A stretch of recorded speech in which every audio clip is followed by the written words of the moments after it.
Welcome to the Slop Farm. Enjoy the video. You start by installing Anaconda and immediately making a controlled environment. This prevents dependency conflicts. Once done, open Anaconda Navigator or a terminal. Create an environment with a specific Python version so packages remain predictable. You then activate it with conda activate myenv and confirm Python version.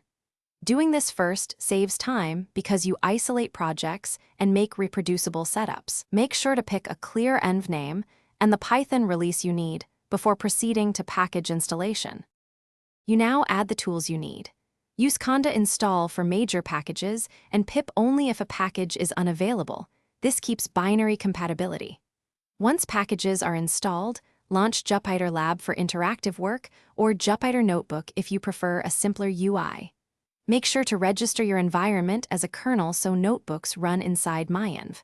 When you open a notebook, select that kernel. This ensures the notebook uses the libraries you just installed and avoids confusing cross-environment errors. You finish by running scripts and packaging your work for sharing. Execute Python script. Py or open your project in VS Code after selecting the conda environment. This gives you linting and debugging inside the same env.